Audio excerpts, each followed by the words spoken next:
ನಮಸ್ಕಾರ ಸ್ನೇಹಿತರೆ, ತಮ್ಮೆಲ್ಲರಿಗೂ Shri organic chicken and goat farming ಚಾನಲ್ಗೆ ಸ್ವಾಗತ. ನಾನು ಶ್ರೀನಿವಾಸ್. ಸ್ನೇಹಿತರೆ, ಈ ದಿನ ನಾವು ಪ್ರಮುಖವಾಗಿ AR ಕುರಿ ಮತ್ತು ನಾಟಿ ಕೋಳಿ ಫಾರ್ಮ್ ಹತ್ರ ಇದ್ದೇವೆ. ಸೊ ಇದು ನಮಗೆ ಚಿಕ್ಕಬಳ್ಳಾಪುರ ತಾಲೂಕಿನ ಗುಂಡ್ಲಮಂಡಿಕಲ್ ಅಂದರೆ ಮಂಡಿಕಲ್ಗೆ ತುಂಬ ಹತ್ತಿರ ಸಮೀಪದಲ್ಲಿರುವಂತಹ ಗುಂಡ್ಲಮಂಡಿಕಲ್ ಅನ್ನುವಂತಹ ಗ್ರಾಮದಲ್ಲಿ ನಾವಿದ್ದೀವಿ. ಸೊ ಇಲ್ಲಿ ರೈತರಾದಂತಹ ಈ ಒಂದು ಸುಬ್ಬಾರೆಡ್ಡಿ ಅಣ್ಣ ಅವರು ಈ ಒಂದು ಕುರಿ ಸಾಕಾಣಿಕೆಯನ್ನ ಮಾಡ್ತಾ ಇದ್ದಾರೆ, ಮತ್ತೆ ಅದರ ಜೊತೆಗೆ ನಾಟಿ ಕೋಳಿಯನ್ನ ಸಹ ಸಾಕಾಣಿಕೆ ಮಾಡ್ತಾ ಇದ್ದಾರೆ. ಸೊ ಬನ್ನಿ ಅವರೊಟ್ಟಿಗೆ ಒಂದಷ್ಟು ಮಾಹಿತಿಯನ್ನ ನಾವು ತಿಳ್ಕೊಳ್ಳೋಣ. ಅವರು ಯಾವ ರೀತಿ ಕುರಿ ಮತ್ತು ಮೇಕೆ ಸಾಕಾಣಿಕೆಯನ್ನ, ಕೋಳಿ ಸಾಕಾಣಿಕೆಯಲ್ಲಿ ತೊಡ್ಕೊಂಡಿದ್ದಾರೆ, ಅದೇ ರೀತಿ ಒಂದಷ್ಟು ಏನು ಈ ಒಂದು ತೋಟಗಾರಿಕೆ ವ್ಯವಸ್ಥೆಯನ್ನೆಲ್ಲ ಮಾಡ್ತಾ ಇದ್ದಾರೆ. ಆ ಕುರಿತಾಗಿ ಅವ್ರ ಹತ್ರ ಒಂದಷ್ಟು ಮಾಹಿತಿಯನ್ನು ನಾವು ತೆಗೆದುಕೊಳ್ಳೋಣ ಅಂತ ಹೇಳೋದಕ್ಕೆ ಇಷ್ಟಪಡ್ತೇನೆ. ಬನ್ನಿ ನೋಡ್ತಾ ಹೋಗೋಣ.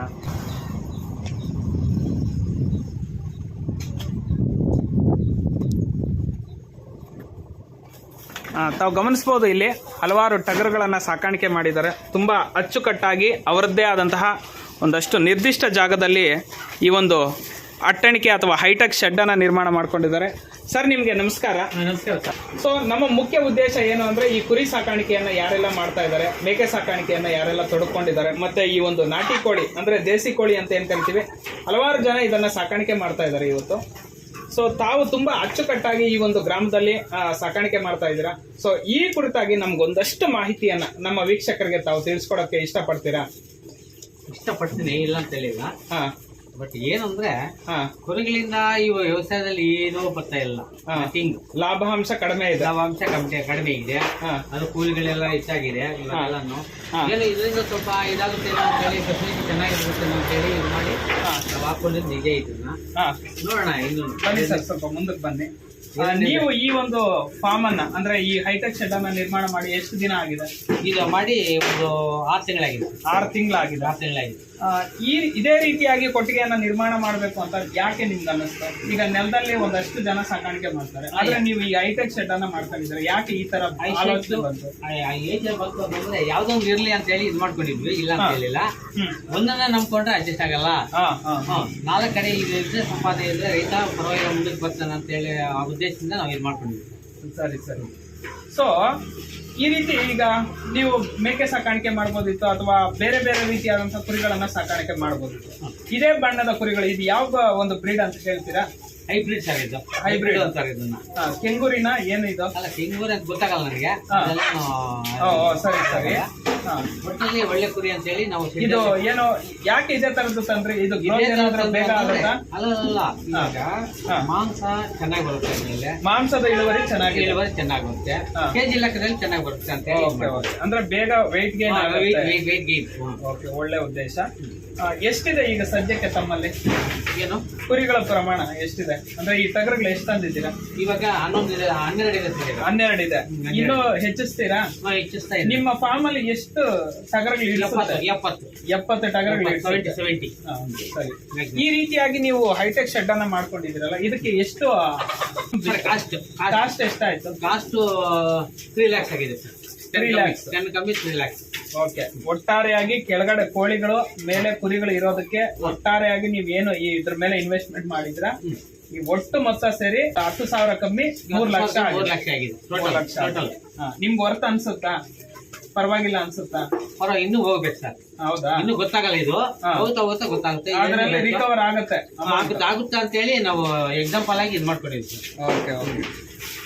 ಏನೇನು ಆಹಾರವನ್ನ ನೀಡ್ತೀರಾ ನೀವು? ಈ ಒಂದು ನಾವು ಸೀಮೆ ಹುಲ್ಲು ಹಾಕ್ತಾ ಇದ್ವಿ, ಜೋಳ ಹಾಕ್ತಾ ಇದ್ವಿ, ಫೀಡ್ ಹಾಕ್ತಾ ಇದ್ವಿ, ಚಕ್ಕೆ ಹಾಕ್ತಾ ಇದ್ವಿ ಸರ್. ಓಕೆ. ಈ ಶೇಂಗಾದ ಚಕ್ಕೆ ಹಾಕ್ತೀರಾ? ಇದಕ್ಕೆ ಬೇರೆ ಬರುತ್ತೆ. ಫೀಡ್ ಬರುತ್ತೆ. ಈ ಕೋಳಿ ಫೀಡ್ ಅಂತಾರಲ್ಲ, ಕೋಳಿ ಫೀಡ್ ಅನ್ನ ಸಹ ಬಳಸ್ತಾ ಇದ್ವಿ. ಈಗ ಕೆಳಗಡೆ ಎಲ್ಲ ನೀವು ಕೋಳಿ ಸಾಕಾಣಿಕೆ ಮಾಡಿದಿರಲ್ಲ, ಅದಕ್ಕೆ ಬೇರೆ ಫುಡ್ ಅನ್ನ ಬಳಸ್ತಾ ಇರ್ತೀರಾ ನೀವು? ಹೇಗೆ? ಅದು ಬೇರೆ, ಇದು ಬೇರೆ. ಹೌದಾ? ಅದು ಬೇರೆ. ಕೆಲವರು ಹೇಳ್ತಾರೆ ಈ ಒಂದು ಹಿಕ್ಕೆ ಎಲ್ಲ ಬೀಳುತ್ತಲ್ವಾ, ಅದರಲ್ಲೇ ಫುಡ್ ಮೇಂಟೈನ್ ಆಗುತ್ತೆ ಅಂತ. ನಿಮ್ಮ ಏನು? ನನಗಾದ ಅನುಭವದಲ್ಲಿ ಅದು ಇನ್ನೂ ಗೊತ್ತಿಲ್ಲ ನನಗೆ. ರೀಸೆಂಟ್ ಆಗಿ ಹಾಕಿರೋದು ಇವು. ಹೌದಾ? ಗೊತ್ತಾಗುತ್ತೆ. ಎಷ್ಟಿದಾವೆ ಕೋಳಿ? ಎಷ್ಟಿದಾವೆ ಇವಾಗ? ಆಕ್ಚುಲಿ 30 ಇದೆ ಸರ್. 30 ಕೋಳಿ. ಅಂದ್ರೆ ಈ ಒಂದು ಏನು ನಮ್ಮ ಸರ್ವೇ ಸಾಮಾನ್ಯಕ್ಕೆ ಹಳ್ಳಿಯಲ್ಲಿ ಮೇಯಿಸುವಂತಹ ನಾಟಿ ಕೋಳಿನೇ ಸಾಕಾಣಿಕೆ ಮಾಡಿದೆ. ಸರಿ. ಸೊ ಈ ತರದ ಒಂದು ಕುರಿಯನ್ನ ಸಾಕಾಣಿಕೆ ಮಾಡೋರ್ಗೆ ನಿಮ್ಮ ಒಂದು ಸಲಹೆ ಏನ್ ಕೊಡೋಕೆ ಇಷ್ಟಪಡ್ತಿದ್ದಾರೆ? ಅವ್ರು ಹಾಕೊಂಡ್ರೆ ಒಳ್ಳೇದು ಅಂತ ಒಳ್ಳೇದು. idea. ಈಗ ನಿಮ್ಗೆ ಒಂದು ಬೋರ್ವೆಲ್ ಇದೆ, ಒಂದಷ್ಟು ಜಾಗ ಇದೆ, ಬೋರ್ವೆಲ್ ಇದೆ, ಎಲ್ಲ ಜಾಗನೇ ಇದೆ, ಎಲ್ಲ ಇದೆ. ಫೆಸಿಲಿಟಿ ಕೆಲವ್ರಿಗೆ ಇರಲ್ಲ, ಕೆಲವ್ರಿಗೆ ಇರುತ್ತೆ, ಇಲ್ಲ ಅಂತ ಹೇಳಿಲ್ಲ. ಫೆಸಿಲಿಟಿ ಇರೋರು ಹಾಕೋಬಹುದು ಸರ್, ಏನ್ ಪ್ರಾಬ್ಲಮ್ ಏನಿಲ್ಲ. ಅದ್ರಲ್ಲಿನೂ ಬರೋ ಲಾಭ ಸಂಪಾದನೆ ಮಾಡ್ಕೊಂಡ್ರೆ ಇನ್ನು ಮುಂದಕ್ಕೆ ಬರೋಕೆ ಒಂದು ಚಾನ್ಸಸ್ ಇರುತ್ತೆ ಅಂತ ಹೇಳಕ್ ಬಯಸ್ತೀನಿ. ನಾವು ರೈತರಾದವರು ಒಂದೇ ಕೆಲಸದ ಮೇಲೆ ಒಂದೇ ಕೆಲಸ ಮೇಲೆ ಇದು ಡಿಪೆಂಡ್ ಆಗಬಾರ್ದು. ಭಿನ್ನವಾದಂತಹ ಆದಾಯದ ಮೂಲಗಳು ಇದ್ರೆ ಒಳ್ಳೇದು ಒಳ್ಳೇದು ಅಂತ ಹೇಳಿ ನಮ್ಮ ಅಭಿಪ್ರಾಯ. ಇದಕ್ಕೆ ಹೆಲ್ತ್ ಇಶ್ಯೂಸ್ ಎಲ್ಲ ಆಗುತ್ತಾ? ಅಂದ್ರೆ ಇದಕ್ಕೆ ನೀವು ಏನು ಡಾಕ್ಟರ್ಸ್ ನ ಕರೆಸ್ತೀರಾ? ಜಾಸ್ತಿ ಆಯ್ತು ನೋಡಿ,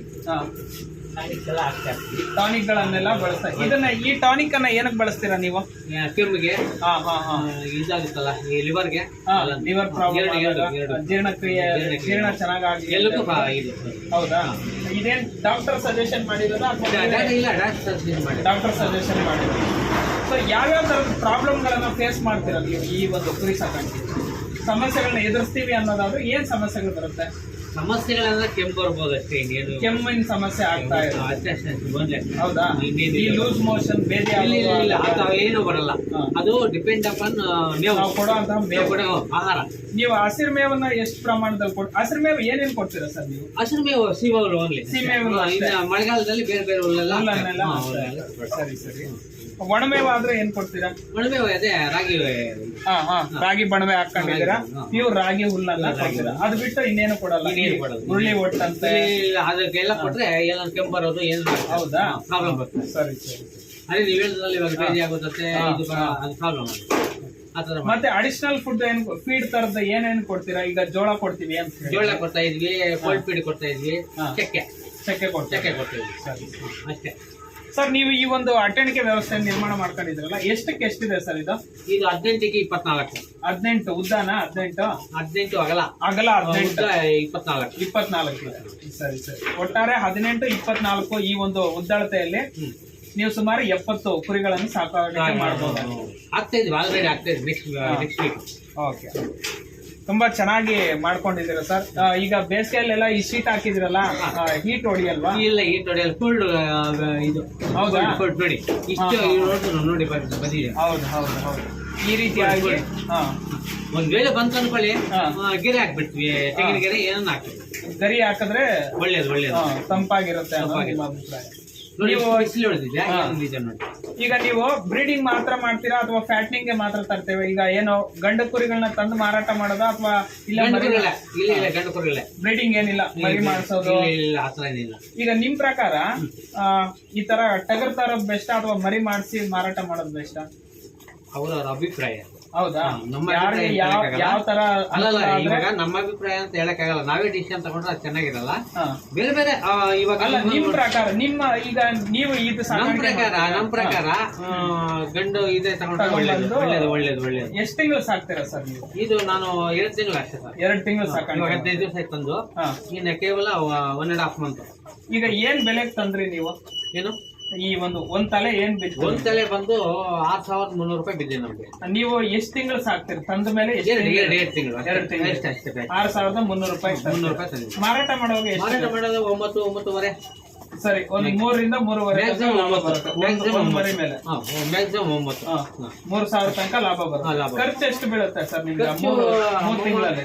2 ತಿಂಗಳಲ್ಲಿ ನಮ್ಗೆ 1,000 ಬೀಳುತ್ತಾರೆ. ಒಂದೊಂದಿಗೆ 1,000 ಬೀಳುತ್ತೆ. ಅಂದ್ರೆ ಒಂದು ಕುರಿ ಮರಿ ಮೇಲೆ ಎಷ್ಟು ಕಮ್ಮಿ 2,000ದಷ್ಟು ಲಾಭ ಬರುತ್ತೆ. 70ಕ್ಕೆ 140 ಆ ತರ ಲಾಭ ಬರುತ್ತೆ. ಒಟ್ಟಾರೆ ಕುರಿ ಸಾಕಾಣಿಕೆ ಉತ್ತಮ ಆದಾಯ ಅಂತ ಹೇಳ್ತಾರೆ. ಆದಾಯ ಓಕೆ. ಇದು ಈಗ ಕೋಳಿಗಳು ತಂದಿದ್ದೀರಲ್ಲ, ಈಗ ಯಾರಾದ್ರೂ ಕೇಳಿದ್ರೆ ಕೊಡೋ ಸ್ಥಿತಿಯಲ್ಲಿ ಇದ್ದೀರಾ ಅಥವಾ ಇನ್ನೂ ಡೆವಲಪ್ಮೆಂಟ್ ಕಳಿಸ್ತಾ ಇರ್ತೀವಿ? ಹೌದಾ? ಇದು ಎಷ್ಟನೇ ಬ್ಯಾಚ್ ಸರ್ ನಿಮ್ದು? ಎರಡನೇ ಬ್ಯಾಚ್. ಕೋಳಿನ 2ನೇ ಬ್ಯಾಚ್. ಫಸ್ಟ್ 50 ಹಾಕಿದ್ದೆ, 30 ಇದೆ ಸರ್ ಇವಾಗ. ಹೌದಾ? ಕೋಳಿನ ಈಗ ಯಾರಾದ್ರೂ ಬಂದ್ರೆ ಕೊಡ್ತೀರಾ? ನಾಟಿ ಕೋಳಿ ಕೊಟ್ಬಿಡ್ತೀವಿ. ಈ ಕುರಿ ಕೊಡಲ್ಲ, ಬ್ಯಾಚ್ ಒಟ್ಟಾರೆ ಅಂದ್ರೆ ಹೋಲ್ಸೇಲ್ ಆಗಿ ಯಾರಾದ್ರೂ ತಗೊಳ್ಳೋ ಇಂಟ್ರೆಸ್ಟ್ ಇದ್ರೆ ಏನ್ ರೇಟ್ ಸರ್ ಅದು ಕೆಜಿ ನಾಟಿ ಕೋಳಿ? ಕೆಜಿ ಬಂದು ಅದು ನಮ್ಗೆ ಬಿದ್ದಿರೋದು 450 ಬಿದ್ದಿದೆ.